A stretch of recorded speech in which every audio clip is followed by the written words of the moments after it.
ప్రియమైన దేవుని కుమారులారా కుమార్తెలారా మీ అందరికీ యేసుక్రీస్తు ప్రభువారి నామములో వందనాలు. తండ్రి అయిన దేవునికి స్తుతులు స్తోత్రాలు చెల్లిస్తున్నాం.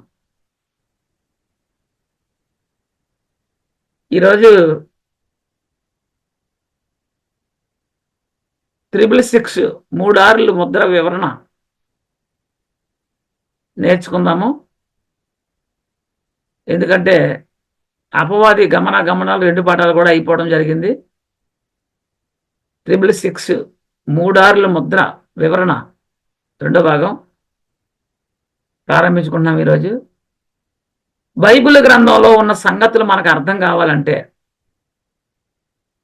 మనము ఆత్మీయంగా అంటే కొత్తగా జన్మించాలి.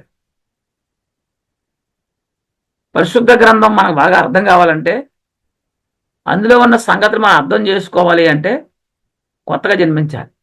బైబిల్ గ్రంథము ప్రకృతి సంబంధమైన సంగతులు బైబిల్లో లేవు. బైబిల్ గ్రంథములో యుగ సంబంధమైన సంగతులు ఏమీ లేవు. బైబిల్ గ్రంథము లోక సంబంధమైనది కాదు. బైబిల్ గ్రంథంలో రాయబడిన సంగతులు అన్నీ కూడా ఆత్మ సంబంధమైన సంగతులే. ఈ ఆత్మ సంబంధమైన సంగతులు మనకు అర్థం కావాలంటే మనము ఆత్మీయంగా పుట్టిన వారై ఉండాలి. మనము తీసుకున్న బాప్తిసములో కరెక్ట్ అయి ఉండాలి. మనం తీసుకున్న బాప్తిసం కరెక్టా కాదనేటువంటిది మనం తెలుసుకోవాలి. ఈ బైబిల్ గ్రంథాన్ని మనం ఎలా అర్థం చేసుకోవాలి? బైబిల్ గ్రంథములో రాయబడిన మాటలు అనగా అన్నీ చాలా జాగ్రత్తగా మనం అర్థం చేసుకోవాల్సిన అవసరం ఉంది. బైబిల్లో ఉన్న సంగతులను కూర్చి సందర్భాలు ఒకే దగ్గర కూర్చి లేవు. కాబట్టి బైబిల్ని ఆత్మ సంబంధమైన సంగతులను మనం జాగ్రత్తగా అర్థం చేసుకోవాలి. ఆత్మ సంబంధమైన సంగతులను ఆత్మ సంబంధమైన సంగతులతో సరిచూసుకుని అర్థం చేసుకోవాలి. బైబిల్ గ్రంథం ఎలా చదివితే మనకు అర్థం అవుతుంది? బైబిల్ గ్రంథంలో మాటలు ఎవరు మాట్లాడుతున్నారు, ఎవరితో మాట్లాడుతున్నారు అనేవి మనం జాగ్రత్తగా గ్రహించాలి. బైబిల్ గ్రంథంలో సంగతులను యూదులతో మాట్లాడుతున్నారా, లేక క్రైస్తవులతో మాట్లాడుతున్నారా, లేక అన్ని జనులతో మాట్లాడుతున్నారా అనేది మనం అర్థం చేసుకోవాలి. చదువుతున్నప్పుడు గ్రంథకర్త యూదులతో మాట్లాడుతున్నాడా, క్రైస్తవులతో మాట్లాడుతున్నాడా, అన్ని జనులతో మాట్లాడుతున్నాడా అనే సంగతి మనం జాగ్రత్తగా అర్థం చేసుకుని చదవాలి. నాటి కాలంలో ఉన్న యూదులతో మాట్లాడుతున్నారా, లేక నేటి కాలంలో ఉన్న క్రైస్తవులతో మాట్లాడుతున్నారా, లేక అన్ని జనులతో మాట్లాడుతున్నారా అనే సంగతి మనం గ్రహించాలి. మాటలను ఎవరి కోసం ఎవరితో చెబుతున్నారు, ఎవరు చెబుతున్నారు, ఏ సందర్భంలో మాట్లాడుతున్నారు అనేది మనం తెలుసుకోగలగాలి. బైబిల్ గ్రంథంలో చెప్పబడే మాటలు ఏ కాలంలో ఎవరితో చెప్పబడుతున్నారు అనేది తెలుసుకోవాల్సిన అవసరం ఉంది. 1, ధర్మశాస్త్రం అమల్లో ఉన్న కాలంలో చెబుతున్నాడా, 2, ధర్మశాస్త్రం కొట్టివేయబడిపోయిన కాలంలో ఉన్నవార్త చెబుతున్నాడా, 3, అజ్ఞాన కాలంలో చెబుతున్నాడా, ఏ కాలంలో చెప్పబడినటువంటి మాటలు ఇవి అని మనం అర్థం చేసుకోవాలి. అలాగే రాయబడిన వచనాలు సంగతులు ఏ సందర్భంలో చెప్పబడినవి, యేసుక్రీస్తు కోసం చెప్పబడిన మాటలు అవి, మన కోసమే ఇవి రాయబడి ఉన్నాయా? నేటి కాలంలో ఉన్న బోధకులు చెబుతున్నారు కదా, మరి బైబిల్ గ్రంథంలో రాయబడిన మాటలు ఎవరి కోసం రాయబడిన మాటలు? బైబిల్ గ్రంథంలో రాయబడిన మాటలు అన్నీ మనం అనుసరించడానికి రాయబడ్డాయా? అసలు మనం అనుసరించవలసిన సంగతులు ఎక్కడున్నాయి అనే విషయాన్ని మనం తెలుసుకోవలసినటువంటి అవసరం ఉంది. క్రైస్తవుడైన మన కోసం ఇవ్వబడినటువంటి చట్టం బైబిల్ గ్రంథంలో ఎక్కడుందో ముందుగా మనం తెలుసుకోవలసిన అవసరం ఉంది. ధర్మశాస్త్రం ఎవరికి ఇవ్వబడింది? ఇశ్రాయేలుకి ఇవ్వబడింది. ధర్మశాస్త్రాన్ని ఎవరు అనుసరించాలి? సున్నతి గలవారు అనుసరించాలి, అంటే ఇశ్రాయేలు అనుసరించాలి. ఇప్పుడు ఆ ధర్మశాస్త్రం బైబిల్లో ఉంది కనుక మనం కూడా అనుసరించాలా? అంటే మరి అనుసరించవలసిన అవసరం మనకు లేదని అపోస్తులైన పౌలు గారు చెబుతున్నాడు. ఇదే బైబిల్లో ఉంది ధర్మశాస్త్రం గురించి. మరి మనం అనుసరించాలంటే మనం అనుసరించవలసిన అవసరం లేదు అని పరిశుద్ధాత్మతో నింపబడినటువంటి పౌలు అంటున్నాడు. గలతీ పత్రిక 5:4లో, గలతీ పత్రిక 5:4లో, మీలో ధర్మశాస్త్రం వలన నీతిమంతులని తీర్చబడేవాడు ఎవరో వారు క్రీస్తులో నుండి బొత్తిగా వేరు చేయబడి ఉన్నారు, కృపలో నుండి తొలగిపోయి ఉన్నారు అని పౌలు చెప్తున్నాడు. అయినా కూడా ఇంత స్పష్టంగా చెప్పినప్పుడు కూడా చాలా మంది ధర్మశాస్త్రాన్ని మనం అనుసరించాలని చెప్తున్నారు. అలాంటి బోధకులు ఉన్నారు. ధర్మశాస్త్రం కొట్టివేయబడిందని బైబిల్ చెబుతుంటే నేటి కాలంలో ఉన్న బోధకులు కొట్టివేయబడలేదని బోధిస్తున్నారు. యోహాను సువార్త 1వ అధ్యాయం 17-18లో ఏమనుంది? ధర్మశాస్త్రం మోసే ద్వారా అనుగ్రహించబడిన, ధర్మశాస్త్రం మోసే ద్వారా అనుగ్రహించబడిన, కృపయు సత్యమును యేసుక్రీస్తు ద్వారా కలిగిన. రెండు ఉన్నాయి ఇక్కడ. కృపయు సత్యం అనేది క్రీస్తు ద్వారా కలిగింది. మరి ఎవడనో ఎప్పుడైనాను దేవుణ్ణి చూడలేదు అని రాయబడి ఉంది. తండ్రి రొమ్మనున్న అద్వితీయ కుమారుడే ఆయనను బయలుపరిచిననుంది.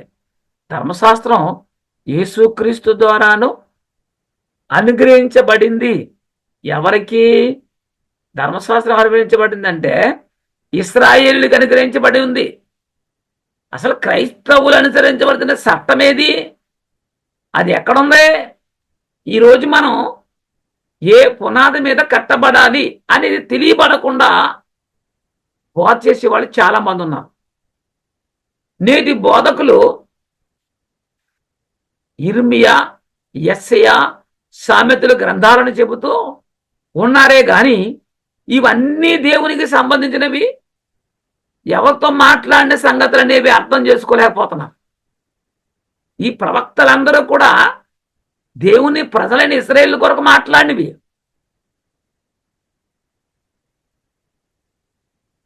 ఇవన్నీ క్రైస్తవులకు సంబంధించిన సంగతులు కావు. ఇవంటే క్రైస్తవులకు సంబంధించిన సంగతులు కావు. ఇవి క్రైస్తవులకు సాదృశ్యమైన సంగతులు. మరి మనం గమనించినట్టయితే నేటి కాలములో ఇవి చట్టము కింద, ఆజ్ఞ కింద, ఏమండి, నేటి కాలంలో ఇవి చట్టము ఆజ్ఞల కింద నేటి క్రైస్తవులకు బోధించే పరిస్థితి వచ్చేసింది. అవసరం లేదు మనకి, కానీ వాటినే ఆజ్ఞగా, చట్టంగా బోధిస్తున్నారు. ఇర్మియా, యెషయా, సామెతలు, కీర్తనలందు రాయబడిన మాటల సంగతులు, సందర్భాలు కేవలం క్రైస్తవులకు సాదృశ్యం మాత్రమే, కానీ అనుసరించవలసిన చట్టాలు కాదు. నీవు అనుసరించవలసిన చట్టం నీకే తెలియదు. అలాంటిది నీవే బోధించడం, మరి నీకే తెలియకపోతే నువ్వేం బోధిస్తావు? నీకు తెలియట్లేదు కదా. అలాంటి సంఘంలో ఉన్నవారు ఎలా మారతారు? వారు మారరు కదా. ఏ కాలంలో ఈ మాటలు చెప్పబడ్డాయో, ఎవరితో చెప్పబడ్డాయో, ఎవరు ఎప్పుడు ఈ సంగతులు అనుసరించాలో అనేసి తెలుసుకోవాల్సిన అవసరం ఉంది. బైబిల్ గ్రంథం చదివే విధానం ఎలా అనే సంగతులు మనము తెలుసుకోవలసిన అవసరం ఉంది. ఒకటి రాయబడిన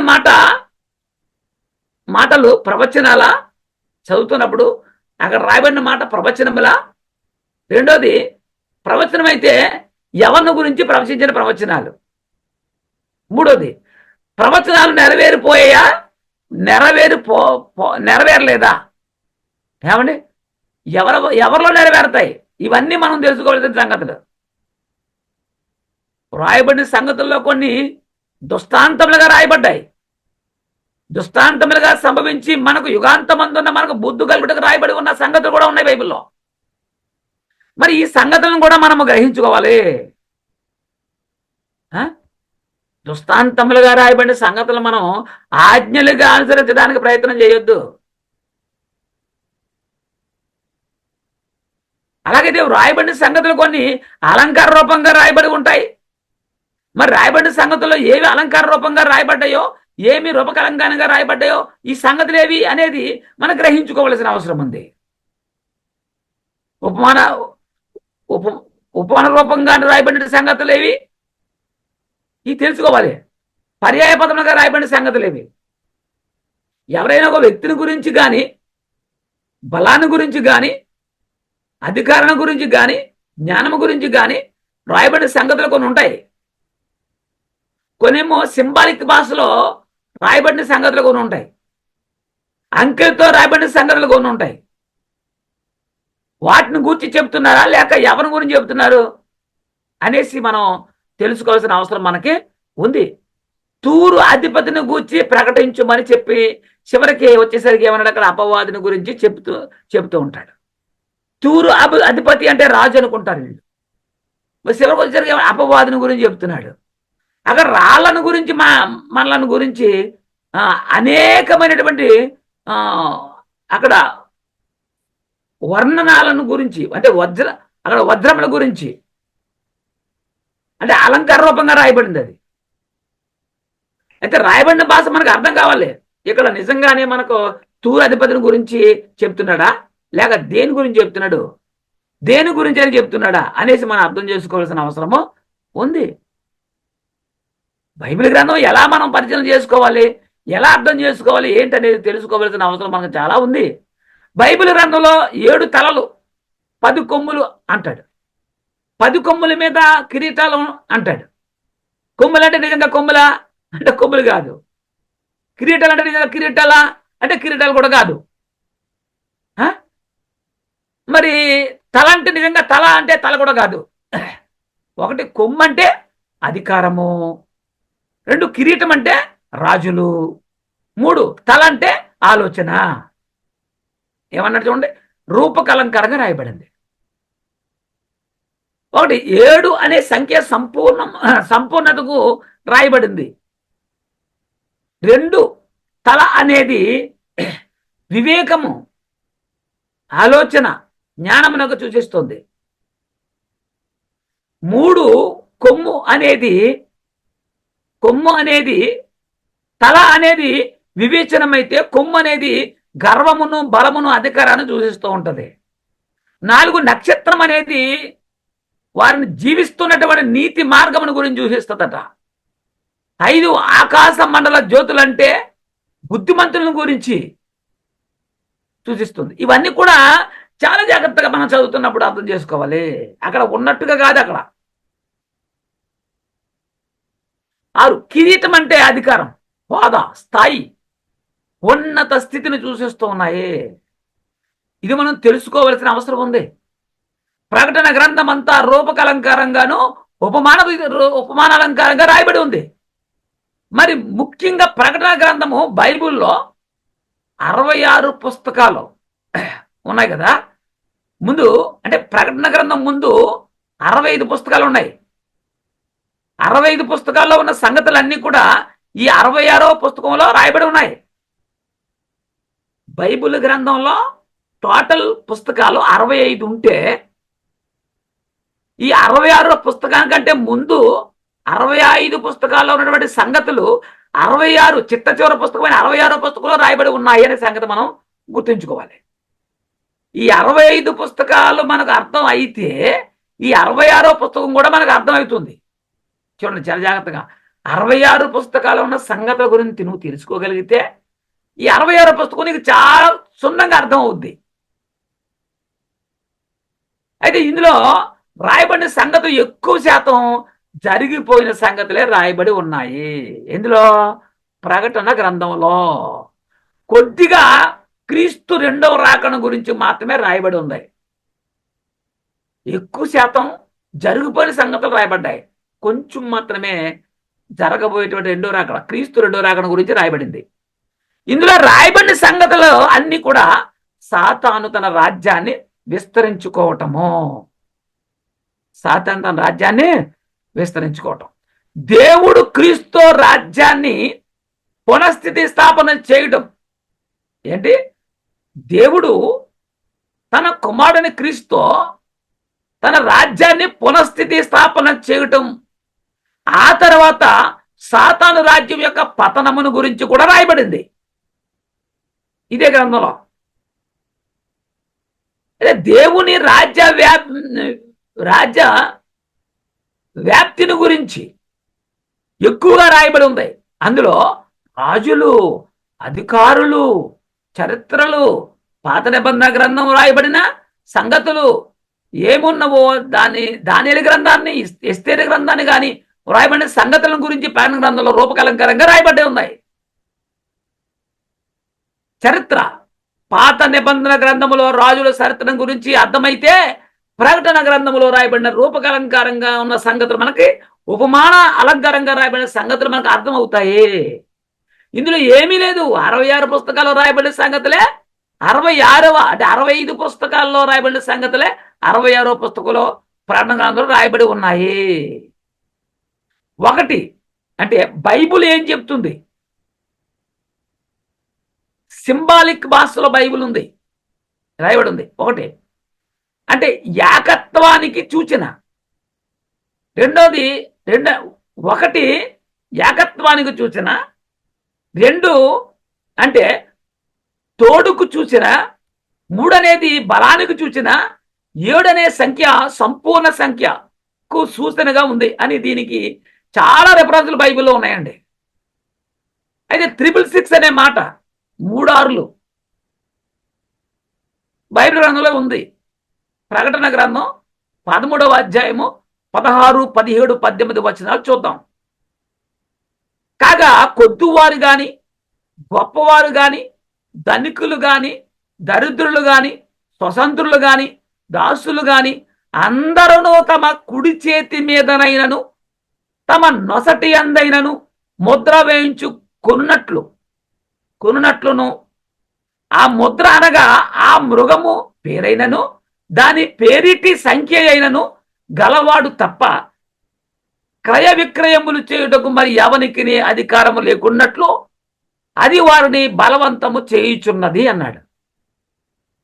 అయితే బుద్ధి గలవాడు మృగము యొక్క సంఖ్యను లెక్కింప నిమ్ము, అది యొక్క మనుషుని సంఖ్యయే, ఆ సంఖ్య 666 అన్నాడు. 666 అన్నాడు. ఇందులో జ్ఞానము కలదు. ఏమన్నాడండి? 666 అనే సంఖ్యలో జ్ఞానము కలదన్నాడు. ఇది మనం గుర్తుపెట్టుకోవాలి. మృగము పేరు అంటే ఏమిటి? మృగము పేరు అంటే మృగము యొక్క స్వభావము, గుణలక్షణాలు పేరట సంఖ్య అయినను, అంటే మృగం స్వభావం, గుణలక్షణాలు. మనుషుల సంఖ్య ఏమిటి? ఎవరా మనుషులు? అపవాదిని గురించి చెప్తున్నాడు. ప్రధాన దూతలను మనుషులని అనవచ్చా అంటే అనవచ్చునని బైబిల్ చెప్తుంది.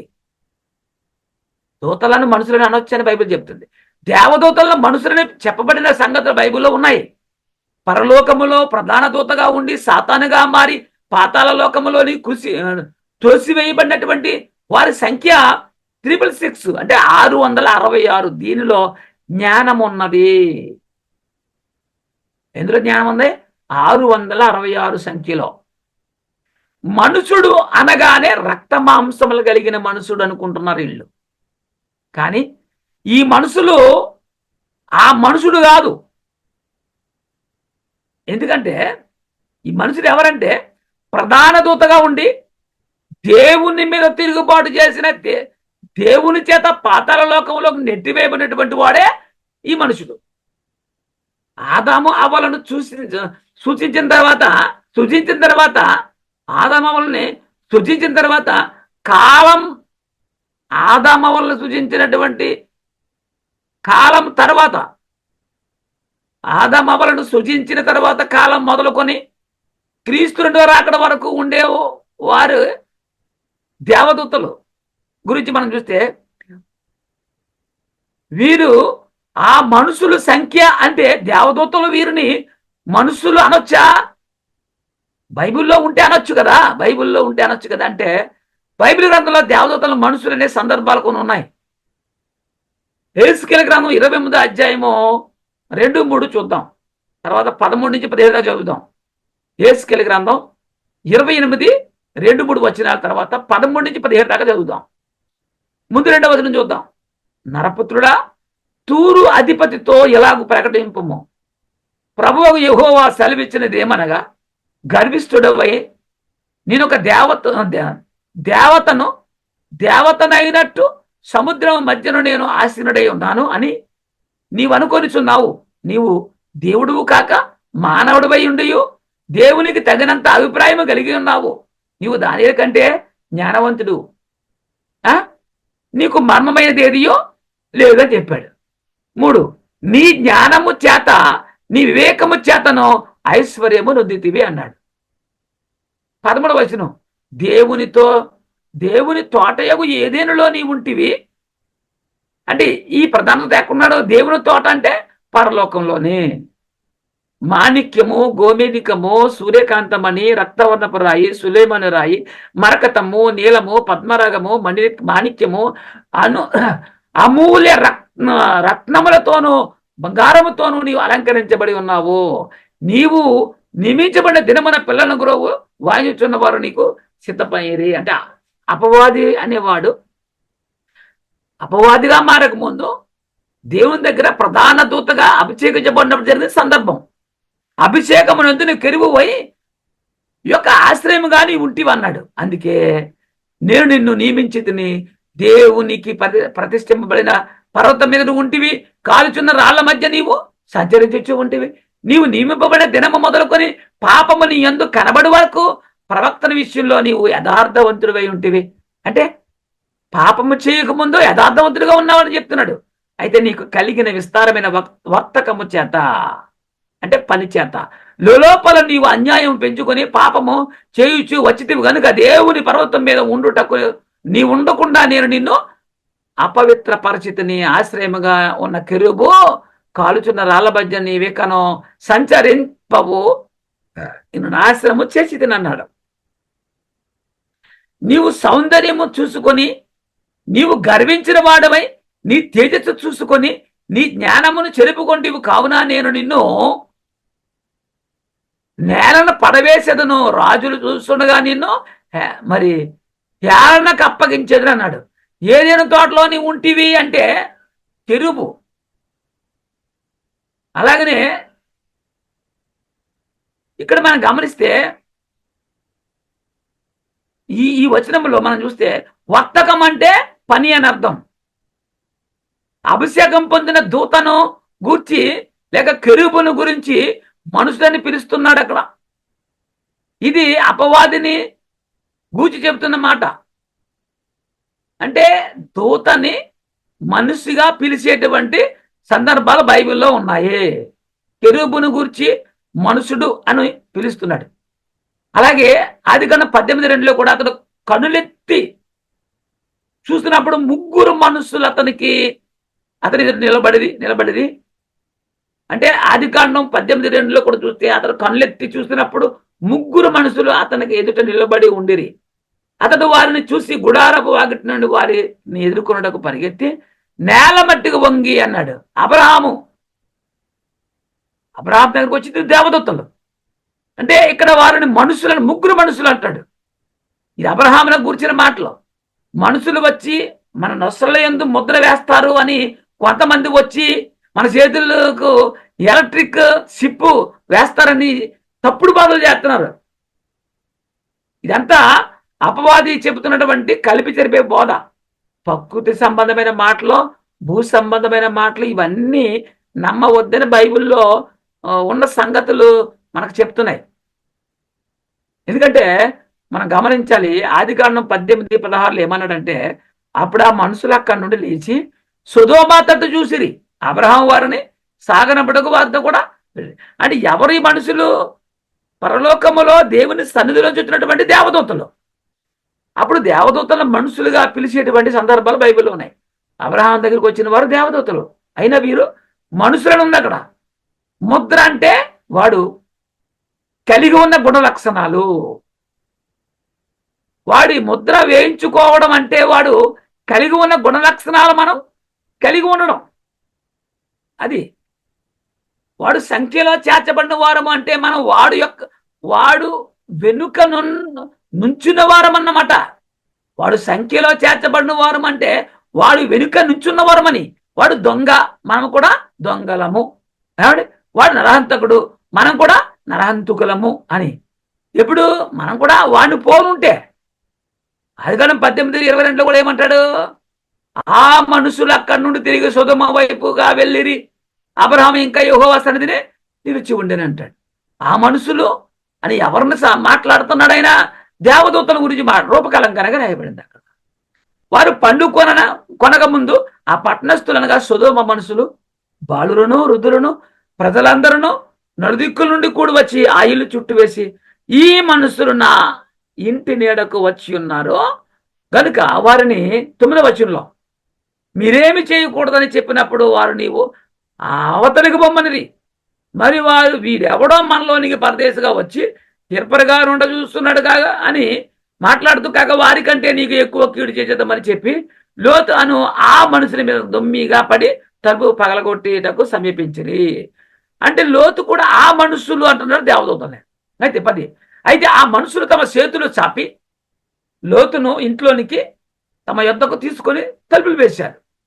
ఎవరి మనుషులు అంటే దేవదూతలు. అప్పుడు ఆ మనుషులు లోతుతో, ఇక్కడ నీకు ఎవరైనా ఉన్నారా? నీ అల్లుని, నీ కుమారులను, నీ కుమార్తెలను ఈ ఊరిలో నీకు కలిగిన వారందరిని వెలుపులకు తీసుకొని వెళ్ళిపో అంటున్నారు. ఎవరో? దేవదూతలు. మనుషులు అని సందర్భం మనం చూసాం అక్కడ. దానియేలు 3:25 కూడా అందుకు రాజు, నేను 9 మనుషులని బంధకములను లేక అగ్నిలో సంచరించడం చూస్తున్నాను, వారికి ఏ హాని ఏమియో అక్కడ కలగలేదు. 4వ వాని రూపం దేవదూతల రూపం వలె పోలినదని వారికి ఉత్తరం ఇచ్చాడు. 9 మనుషులు అన్నారు అక్కడ. లూకాసు సువార్త 24వ అధ్యాయము 1-5 వచనాలు కూడా చూస్తే, పునరుద్ధరణై క్రీస్తు లేచినప్పుడు సమాధి దగ్గర జరిగిన సందర్భం. యేసు క్రీస్తు సమాధి యొద్దకు తెల్లవారుజామున వెళ్ళారు కదా, అక్కడ జరిగిన సందర్భం. ఆదివారం తెల్లవారుచుండగా తాము సిద్ధపరిచిన సుగంధ ద్రవ్యములు తీసుకొని సమాధి యొద్దకు వచ్చి సమాధి ముందర ఉండిన రాయి దొర్లించబడినట్టు చూసి లోపలగా వెళ్ళింది కానీ ప్రభువైన యేసు దేహము వారికి కనబడలేదు. ఇందులో గూర్చి వారికి ఏమీ తోచకుండా ఉండగా ప్రకాశమానమైన వస్త్రములు ధరించిన 2 మనుషులు వారి యొద్ద నిలిచి ఉండరు. అంటే ఈ 2 మనుషులు అంటే రక్త మాంసం కలిగిన మనుషులా వీళ్ళు అంటే కాదు, పరలోకము నుండి దేవుని సన్నిధిలోంచి వచ్చినటువంటి దేవదూతలు. వారు భయపడి ముఖమును నేల మోపి ఉండగా, వీరు సజీవుడైన వారిని మీరు ఎందుకు మృతుల్లో వెతుకుతున్నారు అని ఆ మనుషులు విరిని వారితో మాట్లాడుతున్నారు. ఇక్కడ 2 మనుషులు అంటే వీరెవరో? దేవదూతలు. ఆలోచన చేయాలి చక్కగా మనం. అయితే అసలు 666 అనే సంఖ్యని కూడదాం, తీసివేయడం, ఇలా అనేక లెక్కలు వేస్తూ చాలా మంది కూడదామని తీసివేద్దామని లెక్కలు వేస్తూ సంఘాలకు బోధిస్తూ ఉన్నారు. అంటే ఇది తప్పుడు బోధ. అంకెల్ని కూడదాము, తీసేద్దాము అని ఈ కూడికలు తీసివేతలు చెప్తూ ప్రసంగాలు చెప్తే ఆ బోధ తప్పుడు బోధ. మనుషుడు సంఖ్య అంటే నిజంగా రక్తమాంసములలో కలిగిన మనుషులేనా అంటే కాదు, వీరు అభిషేకించబడినటువంటి కెరూబులు. అపోస్తలుల కార్యాలు 1వ అధ్యాయం, అపోస్తలుల కార్యాలు 1వ అధ్యాయము 9, 10, 11 ఈ మాటలు చెప్పి వారు చూస్తుండగా ఆయన ఆరోహణమాయను. అప్పుడు వారు కనులకు కనబడకుండా ఒక మేఘం ఆయనను కొనిపోయింది. యేసుప్రభు ఆరోహం అయిపోయాడు, కొనిపోతున్నాడు. ఆయన వెళుచుండగా వారు ఆకాశం వైపు తేరి చూస్తుండగా ఇదిగో తెల్లని వస్త్రములు ధరించుకున్న 2 మనుషులు వారి యొద్ద నిలిచిరి. మనుషులు వీళ్ళు దేవదూతలు. ఏమన్నారు వాళ్ళు? గలిలయ మనుషులారా, మీరు ఎందుకు నిలిచి ఆకాశం వైపు చూస్తున్నారు? మీ వద్ద నుండి పరలోకమునకు చేర్చుకొనబడిన యేసే ఏ రీతిగా పరలోకమునకు వెళ్ళుట మీరు చూస్తున్నారో ఆ రీతిగానే ఆయన తిరిగి వచ్చినని మీతో చెప్పిరి, వారితో చెప్పిరి. ఎవరు వాళ్ళు చెప్పిన వాళ్ళు? మనుషులు కాదు, వాళ్ళు దేవదూతలు, దేవుని దూతలు. వాక్యములో కుక్క అని ఉంటే కుక్క కాదు, కుక్క అనేసి మనం అనుకుంటే అది తప్పు అవుతుంది. మనిషి అనేసి ఇది మనం వాక్యానుసారంగా ఉంది అని బోధించడం చాలా జాగ్రత్తగా గమనించాలి. ఇదంతా మనం అర్థం చేసుకోవాలి. ఇది అర్థం కావాలి అంటే బైబుల్ ఈ ఈ యొక్క లాంగ్వేజ్, ఈ పదాలు, ఈ సందర్భాలు అర్థం కావాలంటే నువ్వు కొత్తగా జన్మించాలి, మరొక జన్మ జన్మించాలి, వాక్యానుసారంగా ఆత్మీయంగా జన్మించాలి. ఈ ముద్రను గురించి తెలుసుకోవడంలోనే మీరు తప్పిపోతున్నారు. ఈ ముద్ర అంటే 666 అనే సంఖ్యను గురించి తెలుసుకోవడంలో చాలా మంది తప్పిపోతున్నారు. లోకములో కలిసిపోయారు. వీరితో పాటు అనేక మంది దారి తప్పిపోతున్నారు. అది ఒక మనుషుని సంఖ్య అంటున్నారు వీళ్ళు. అది ఒక మనుషుని సంఖ్య అంటున్నాడు. ఏమిటది? ప్రకటన 13:16-18 కూడా అంటాడు. కాగా కొద్దివారు గాని, గొప్పవారు గాని, ధనికులు గాని, దరిద్రులు గాని, స్వతంత్రులు గాని, దాసులు గాని అందరూ తమ కుడి చేతి మీదనైనను తమ నొసటి ఎందైనను ముద్ర వేయించుకున్నట్లు అంటాడు. కొద్దివారు, గొప్పవారు, ధనికులు, దరిద్రులు, స్వతంత్రులు, దాసులు అందరూ ఆ ముద్ర అనగా ఆ మృగము పేరైనను దాని పేరిట సంఖ్యను గలవాడు తప్ప క్రయ విక్రయములు చేయుటకు మరి ఎవరికి అధికారము లేకున్నట్లును అది వారిని బలవంతము చేసి ఉన్నది అంటాడు. 18 బుద్ధి గలవాడు మృగము యొక్క సంఖ్యను లెక్కింపనిమ్ము. అది యొక్క మనుషుని సంఖ్యయే. ఆ సంఖ్య 666. ఆ సంఖ్య అంట ఒక మనుషుల సంఖ్య అంట, మనుషుల సంఖ్య అంట. అది 666 అన్నాడు అండి. ఇందులో ఏముందంట? ఇందులో జ్ఞానము కలదన్నాడు. ప్రకటన 12 10, 11, 12 కూడా చూద్దాం. ప్రకటన 12 10, 11, 12. మరియు ఒక గొప్ప స్వరము పరలోకమందు ఎలాగో చెప్పుట వింటిని. రాత్రింబగళ్ళు మన దేవుని ఎదుట మన సహోదరుల మీద నేరం మోపువాడైన అపవాది పడదోయబడి ఉన్నాడు. ఏమంటున్నాడు? రాత్రింబగళ్ళు మన దేవుని ఎదుటంట మన సహోదరుల మీద నేరం మోపువాడైన అపవాది పడదోయబడి ఉన్నాడు.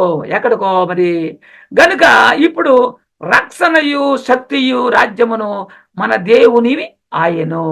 రక్షణ, శక్తి, రాజ్యము ఎవరివే? దేవుని ఆయను. ఇప్పుడు అధికారము ఆయన క్రీస్తు దాయను. ఎవరిదైందంట? దేవుని కుమారుని క్రీస్తు దాయని చెప్పి 11 అంటాడు. వారు గొర్రెపిల్ల రక్తమును బట్టి తామిచ్చు సాక్ష్యమును బట్టి వారిని జయించి ఉన్నారు గాని మరణం వరకు తన ప్రాణములను ప్రేమించిన వారు కారు అన్నాడు. అందుచేత పరలోకమా, పరలోక నివాసులారా ఉత్సహించుడి. భూమి, సముద్రమా మీకు శ్రమ. అపవాది తనకు సమయం కొంచెమే అని తెలుసుకొని బహు క్రోధము గలవాడై మీ వద్దకు దిగవచ్చి ఉన్నాడని చెప్పాను. ఎక్కడ దిగొచ్చాడు? భూలోకంలో మన దగ్గరికి. క్రీస్తు పునరుద్ధానము తర్వాత జరిగిన సందర్భం చెప్తున్నాడు. 1 పేతురు 5:8 చూద్దాం. నిబ్బరమైన బుద్ధి గలవారై మెలకుగా ఉండుడి. మీ విరోధైన అపవాది గర్జించు సింహం వలె ఎవరిని మింగుదురా అని వెతుకుచూ తిరుగుచున్నాడు. ఎక్కడ ఉండి తిరుగుతున్నాడు? మన మధ్యనే ఉన్నాడు భూలోకం మీద. మార్కు సువార్త 1:24 అంటాడు, వాడు నజరేయుడగు యేసు మాతో నీకేమి, మమ్ము నశింపజేయుటకు వచ్చితివా, నీవెవడవో మాకు తెలియను. యేసుక్రీస్తు ఎవరో ఎవరికి తెలుసు? సాతానికి తెలుసు, దెయ్యాలకు తెలుసు. ఏమన్నారు? నీవు దేవుని పరిశుద్ధుడు అని కేకల వేసెను. సాతానుగాడు ఫుల్ డే పని చేస్తున్నాడు. మన వారానికి ఆదివారం అంతా చర్చికి 1 గంట పని చేస్తాం దేవుని కొరకు. సాతానుగాడు ఫుల్ డే 24 hours పని చేస్తున్నాడు. ఏమండి? మనం ఎవరికి దగ్గరగా ఉంటే వారి ముద్ర మనలో పడుతుంది. ముద్ర సాతాను గుణలక్షణాలు నీలో ఉన్నాయా? సాతాను ముద్ర ఉంటుంది నీలో. ఆలోచించు. నీవు అపవాది దగ్గరగా ఉంటే నీలో అపవాది ముద్ర ఉంటుంది. నీవు దేవుని దగ్గరగా ఉంటే దేవుని ముద్ర నీలో వేయబడుతుంది. అంటే వారిలో ఉన్న స్వభావము, గుణ లక్షణాలు కలిగి ఉండడం. క్రీస్తులో ఉన్న గుణ లక్షణాలు కలిగి నువ్వు ఉంటే క్రీస్తు ముద్ర నీలో ఉంటుంది. అపవాదిలో ఉన్న గుణ లక్షణాలు నీలో కలిగి ఉంటే అపవాది ముద్ర నీలో నీకు ముద్రించబడుతుంది. 666 గల ముద్రలో వేరు వేరు అర్థములు చెప్పకూడదు. 666లో ఈ సంఖ్యకి వేరు వేరు అర్థాలు చెప్పకూడదు. ఒక 6కి అర్థం ఇది అని, మరొక 6కి అర్థం ఇది అని, మరొక 6కి ఇది అర్థం అని ఎడది చెప్పకూడదు. అది ఎవడు సంఖ్య అంటే అది మనుషులు సంఖ్య అంటున్నాడు.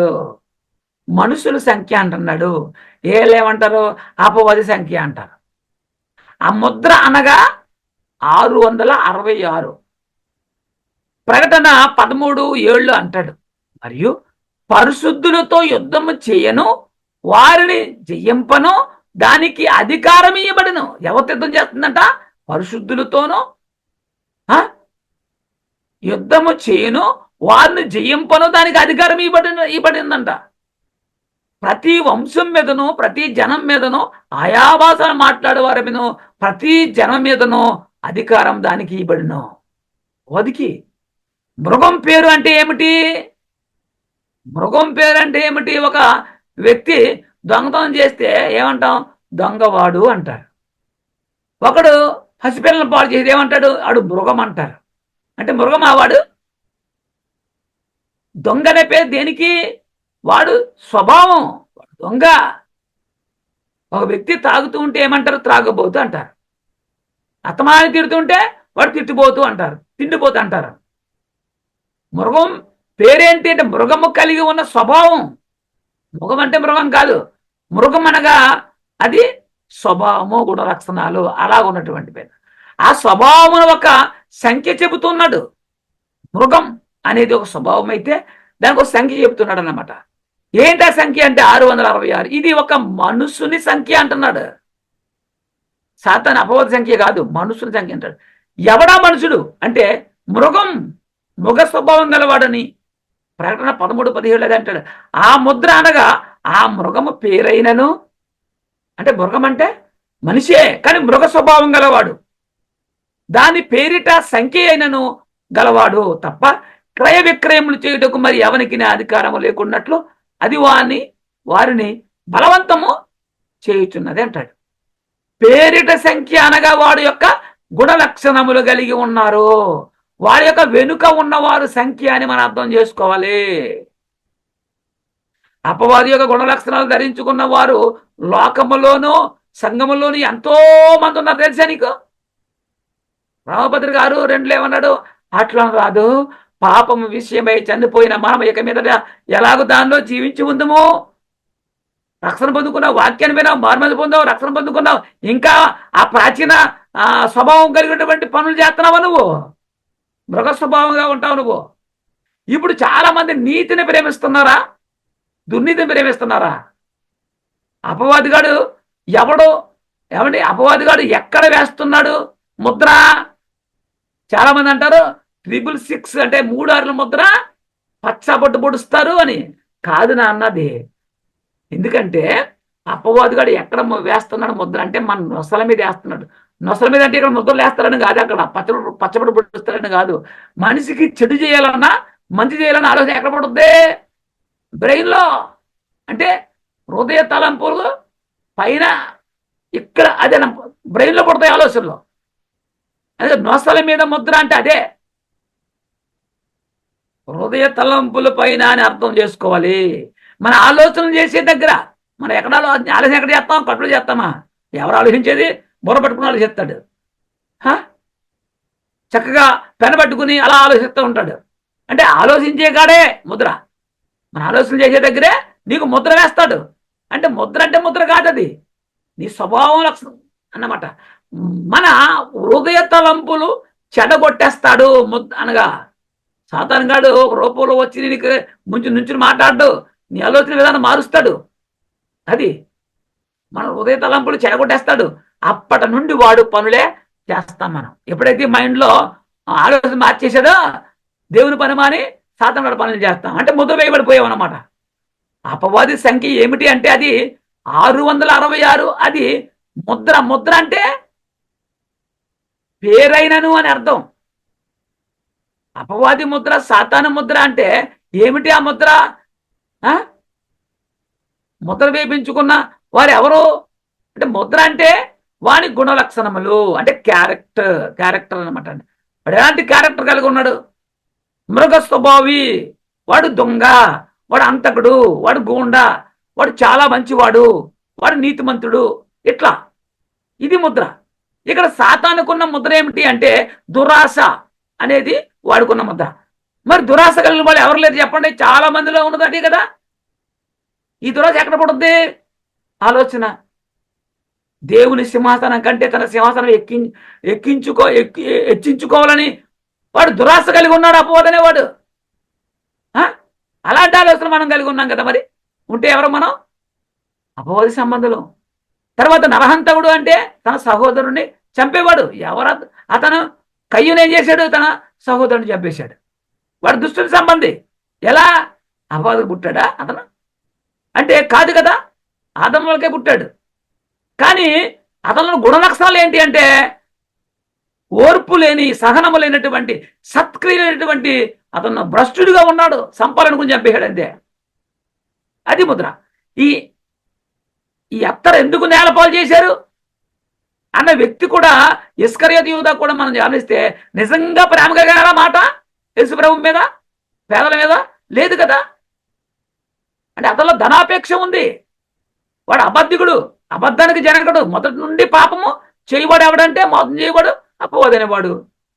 సర్వలోకమును మోసపుచ్చివాడు, నీతి పరిచారకుల వేషం వేసుకుని ధరించుకుని బోధకుల్లో చేరి బోధకుల్ని కలిపి జరిపేసేవాడు ఎవరైనా ఉన్నాడంటే వాడు అపవాదనేవాడు. ఆలోచనల ప్రకారంగా ముందుకు వెళుతున్నారు చాలా మంది. వీళ్ళంతా ఆ ముద్ర ధరించుకున్న వాళ్ళు అనమాట. అండి ముద్ర వేయించుకున్న ప్రత్యేకంగా వచ్చి ఆ ముద్ర వేస్తారు అనేది చాలా మంది చెప్తారు. కరెక్ట్ కాదు. ఇప్పుడు నీ ఆలోచన ఎలా ఉంది? అది ఎక్కడ పుడుతుంది? నొసర యందు. అదే ఆలోచన చేసే స్థలం. బయట నుండి వచ్చేవాడిని గుర్తించవచ్చు, కానీ లోపల నుండి వచ్చేవాడిని ఎలా గుర్తిస్తామని చెప్పండి. బయట నుంచి కష్టపట్టుకొస్తే బెదిరించవచ్చు. లోపలిని ఆలోచన మార్చేస్తున్నాడు వీడు. దివారాత్రులు మన సహోదరులు మీద నేరం మోపేవాడు వీడు. వాడి ముద్ర ఏంటో చూద్దాం. దానిని ఎవరో వేపించుకుంటారో తెలుసుకుందాం. అసలు యోహాను సువార్త 8:44 అంటాడు, మీరు మీ తండ్రి యొక్క అపవాది సంబంధులు. ఎందుకన్నాడు? వాడికి ముద్ర ఏంటి? అపవాది, భ్రష్టుడు. వాడు స్వభావం బట్టి అబద్ధికుడు. అబద్ధమాడి ప్రతి వాడు కూడా అపవాది ముద్ర కలిగిన వాడే. ప్రత్యేకంగా 3 ముద్ర ఏమయ్యారు? మీరు మీ తండ్రి అపవాది సంబంధులు, మీ తండ్రి దురాశలు నెరవేర్చుకోరుతున్నారు. ఏం చేస్తున్నారు వీళ్ళు? అపవాది గాని యొక్క ఆశలు నెరవేరుస్తున్నారు వీళ్ళు, దురాశలు. ఆది నుండి వాడు ఎవడో నరహంతకుడై ఉండి సత్యమందులు ఇచ్చిన వాడు కాదు. వాని సత్యమే లేదు. వాడు అబద్ధం అన్నప్పుడు తన స్వభావం అనుసరించి మాట్లాడను. వాడు స్వభావం అంతా వాడు అబద్ధికుడును, అబద్ధానికి జనకుండా ఉన్నాడు.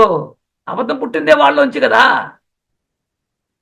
మరాంటి స్వభావం కలిగిన అందరూ ఎవరంటే సాతాను ముద్ర కలిగిన వాళ్ళు. క్రీస్తు యూదులతో చెప్తున్నాడు, ఇది దురాశ అనే ముద్ర. మత్తయి సువార్త 4:6లో, నీవు దేవుని కుమారుడవైతే కిందికి దూకుము, ఆయన నిన్ను కూర్చి తన దూతగా ఆజ్ఞాపించును, నీ పాదం ఎప్పుడైనా రాతికి తగలకుండా వారు నిన్ను చేతులతో ఎత్తుకొందురు అన్నాడు. ఎవరో అపవాదనే వాడికి అన్ని తెలిసి, ఆయన దేవుని కుమారుని తెలుసు కదా. వాడు శోధకుడు, శోధించేవాడు, అబద్ధానికి జనకుడు వాడు. ఇలాంటి గుణాలు, స్వభావాలు ఎవరిలో ఉంటాయో వారి అపవాది ముద్ర కలిగిన వారు. మొదటి యోహాను 3:8లో కూడా అంటాడు, అపవాది మొదటి నుండి పాపం చేయుచున్నాడు కనుక పాపము చేయువాడు అపవాది సంబంధి. ఎవడు అపవాది సంబంధి? 3 ముద్ర వేస్తేనే అపవాది సంబంధిలా. పాపము చేయవాడు, పాపము చేయు ప్రతి వాడు ఆజ్ఞను అతిక్రమిస్తున్నాడు. చూసారా? పాపము చేయు ప్రతి వాడు అపవాది సంబంధి. అపవాది యొక్క క్రియలను లయపరచుటకు దేవుని కుమారుడు ప్రత్యక్షమయ్యాడు. వీడు మొదటి నుండి పాపం చేస్తున్నాడు. వాడు ప్రకటన 12:9లో కూడా అంటాడు. 12:9లో కాగా సర్వలోకమును మోసపుచ్చుచు అపవాదనియు సాతాననియు పేరు గల ఆది సర్వమైన ఆ మహాగడ సర్పం పడదోయబడును. అది భూమి మీద పడదోయబడును. దాని దూతలు దాంతో కూడా పడదోయబడిపోరంట. ఎక్కడి పరలోకంలోంచి భూలోకాన పడదోయబడిపోరంట వాళ్ళు. వాడు ఎవడంట? సర్వలోకమును మోసపుచ్చుచు అపవాదనియు సాతాననియు పేరు గల ఆది సర్పమైన ఆ మహాగడ సర్పం పడదోయబడును. అది భూమి మీద పడదోయబడును. దాని దూతలు దాంతో కూడా పడదోయబడింది. మోసగాడనే ముద్ర ఉంది. ఇవే ముద్రలు అంటే భ్రష్టుడు, మోసగాడు, ఏమండి అబద్ధికుడు. ప్రకటన 12:10 కూడా అంటాడు, మరి ఒక గొప్ప స్వరం పరలోకము నుండి ఇలాగ చెప్పుట వింటిని, రాత్రి మగళ్ళు మన దేవుని ఎదుట మన సహోదరుల మీద నేరం మోపువాడైన అపవాది. ఇది పని ఏంటి? ఆత్మాగాలి లేనిపోని నేరాలు చెప్పడమే, నేరం మోపుతాం. అలాంటి వాడిని పడదోసేసాడు. ఎప్పుడు? కనుక క్రీస్తు రక్షణయు శక్తియు రాజ్యమును మన దేవుని అయిను. ఇప్పుడు అధికారం ఆయన క్రీస్తుడు. ఆయన యేసుక్రీస్తు రాజ్యం వచ్చేసింది, అధికారం వచ్చేసింది. అప్పుడు పరలోకం నుంచి కింద పడిపోయాడు. వాడు తోసేశారు, యుద్ధం జరిగింది. వాడు నేరం మోపువాడు. ఎన్ని ముద్రలో మత్తయి సువార్త 13:39 అంటాడు, వాటిని విత్తిన శత్రువు అపవాది. అపవాది అబద్ధాన్ని విత్తుతాడు. కోత యుగ సమాప్తి, కోత కోయవారు దేవదూతలు. గోధుమలలో గురుగులను విత్తువాడు ఎవరంటే అపవాది. అంటే సత్యవాక్యమును కలిపి జరిపేవాడు వీడు. లోకసభ 8:12 కూడా చూస్తే, త్రోవ పక్క నుండి వారు వినివారు గాని నమ్మి రక్షణ పొందకుండునట్లు అపవాది వచ్చి వారిని హృదయములో నుండి వాక్యం ఎత్తుకొని పోను. అంటే వాడు వాక్యాన్ని ఎత్తుకొని పోయేవాడు, సత్యమును దొంగిలించేవాడు. ఆదము అవల దగ్గర నుండి దేవుని వాక్యాన్ని ఎత్తుకొని పోయేవాడు ఎవడో? అపవాది అనేవాడు. ఆదాము అవల ఉన్నటువంటి వాక్యాన్ని ఎత్తుకుని పోయినవాడు అపవాది. సంఘములో మనం వింటున్న వాక్యం కూడా ఎత్తుకుని పోయేవాడు ఎవడో? అపవాది అనేవాడు. వాడు మన పక్కనే ఉంటాడండి. మన ఆలోచనలు, మన తలంపుల్ని చెరిపిస్తూ ఉంటాడు. వాక్యం చెప్తూ ఉంటే ఇది పక్క నుంచి ఇంటికాడ ఏం కూరండో, ఏ ఊరిలో ఈ మాట్లాడుతూ ఉంటారు వీళ్ళు. ఇవన్నీ వాడు చేసే పనులు అన్నమాట అండి. మీలో ఉన్నవాడు లోకములో ఉన్నవారి కంటే గొప్పోడు అంట. దాన్ని మర్చిపోతున్నాం మనం. 2 కొరింథీ 2:11 చూస్తే, నేను ఏమైనాను క్షమించి ఉంటే సాతానును మనలను మోసపరచుకున్నట్లు మీ నిమిత్తము క్రీస్తు సమ్ముఖమునందు క్షమించి ఉన్నాను. సాతాన తంత్రములను మనము ఎరుగని వారము కాము. సాతాన తంత్రాలను ఎరగని వారం కాదంటారు పౌలు. సాతానుగాడు ఎవరంటే మోసగాడు. మోసం చేయి ప్రతి వాడు కూడా సాతాను ముద్ర గలవాడే.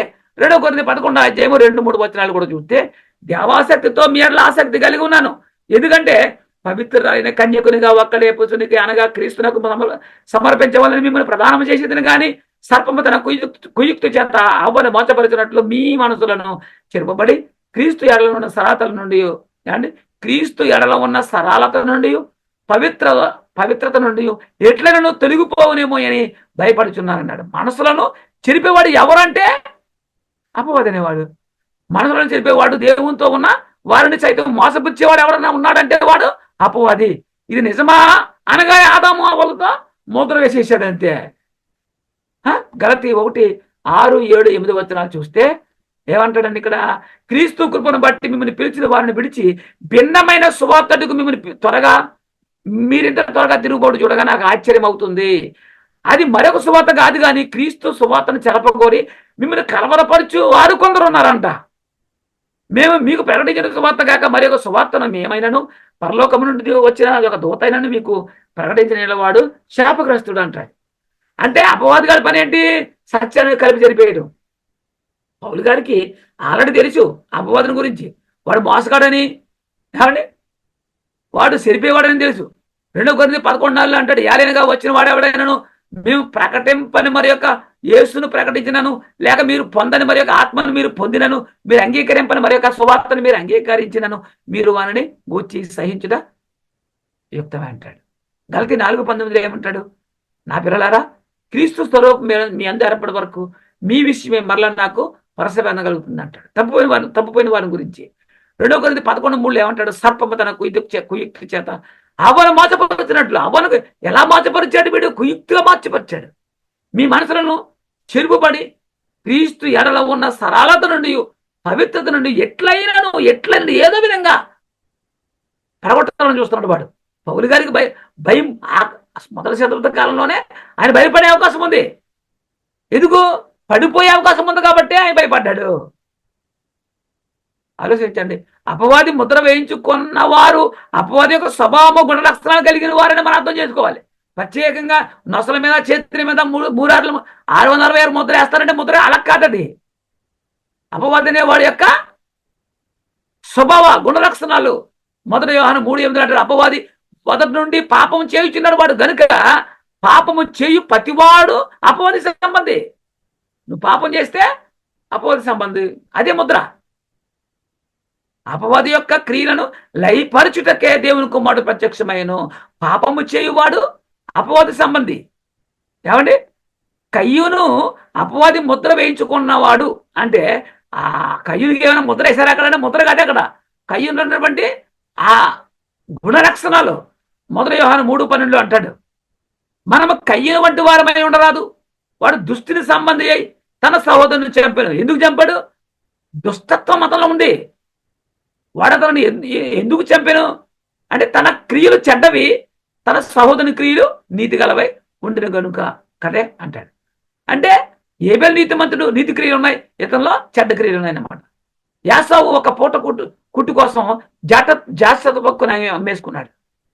ఏమండి, హెబ్రీ పత్రిక 12:16-17 అంటాడు, ఒక్క పూట కూటి కొరకు తన జాస్తత్వ హక్కును అమ్మివేసిన యాసావు వంటి భ్రష్టుడైనను వ్యభిచారైనను ఉండనేమోనని అని జాగ్రత్తగా చూసుకోండి అంటాడు.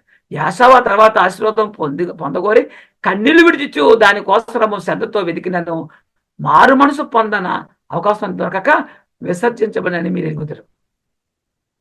మన గుణాలు, మన స్వభావం ఎలాగుంది? ఫిలిప్పు 3:19 కూడా చూస్తే, నాశనమే వారు, అంతము వారు, కలిపేవారు దేవుడు వారు తాము చిక్కుపడవలసిన సంగతులు ఎందు అతి చేయబడుతున్నారు. భూ సంబంధమైన వాటి అందే మనసును చూస్తున్నారు. నేటి కాలంలో ఎట్లా ఉన్నారు?